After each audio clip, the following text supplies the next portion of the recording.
Kaugnay po sa epekto sa mga negosyo ng krisis sa Middle East, kausapin po natin si Philippine Chamber of Commerce and Industry o PCCI President Ferdinand Ferrer. Magandang umaga po at welcome sa Balitang Hali. Hi, good morning. Good morning, Connie, and good morning, Rafi. Thank you for having PCCI in your show. Yes, Sir Perry. Unahin po natin itong mungkahing 4-day work week sa mga pribadong sektor. Ano po ang posisyon dyan ng PCCI? Pagdating sa fourth, we support all government initiatives that will save energy, power, or fuel.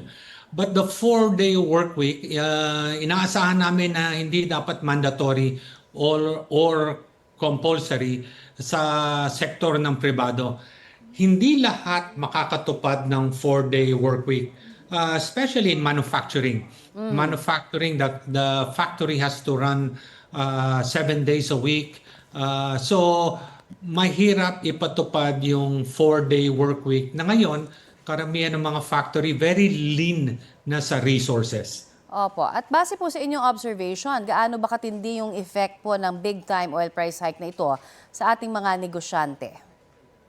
Yan ang inaabang-abangan natin mga ng private sector.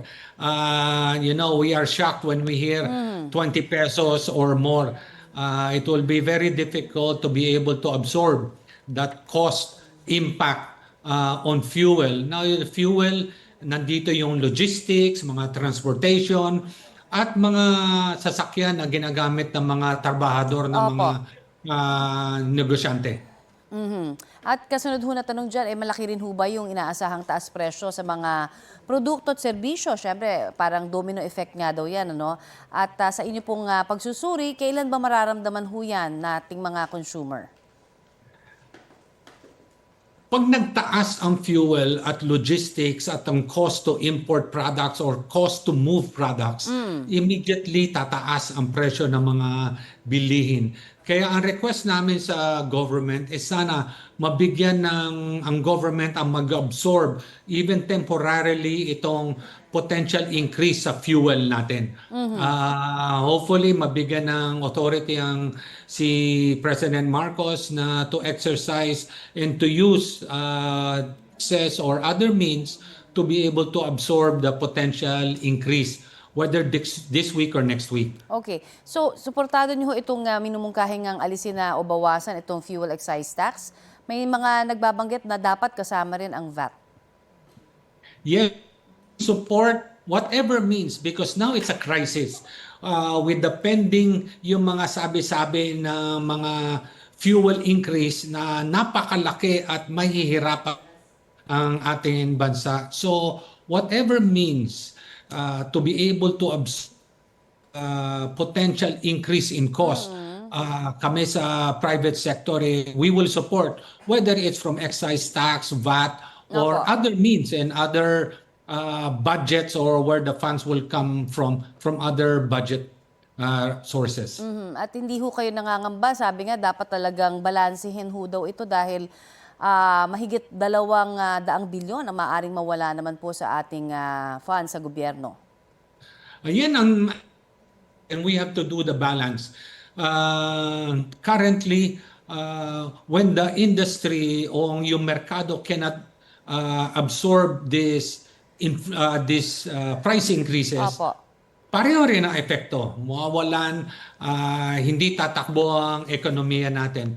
Now, what we need to do also is, we import mostly refined products. Kokonti lang isa na lang ang refinery natin dito sa Pilipinas, yung Petron refinery, yan lang ang nag-i-import ng crude oil. But all the other fuel companies import refined fuel products, gasoline, diesel, and others, which are mostly here sa Asia. So we should really reach out to the countries, whether it's South Korea, Singapore, Malaysia, that hopefully we can stabilize the pricing for a couple of weeks. And that's when the government intervention comes in. Ang kuryente natin is mostly the base load comes from coal power plants, which we import most of our coal from Indonesia. which dapat kinakausap natin Indonesia, walang disruption sa delivery ng coal.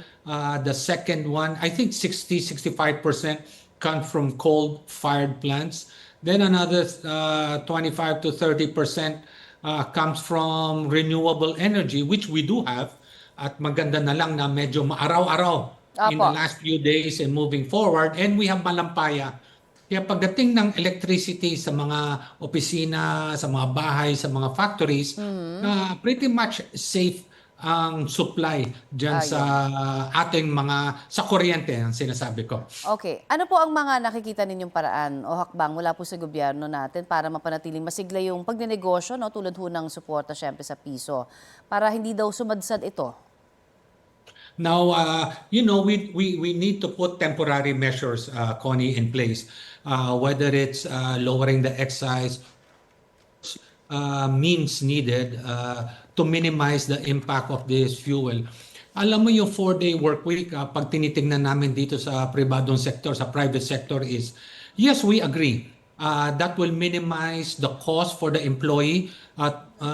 If you work 4 days instead of 5 days, it will reduce 20% of your transportation cost, whether it's jeepney, bus, or other means.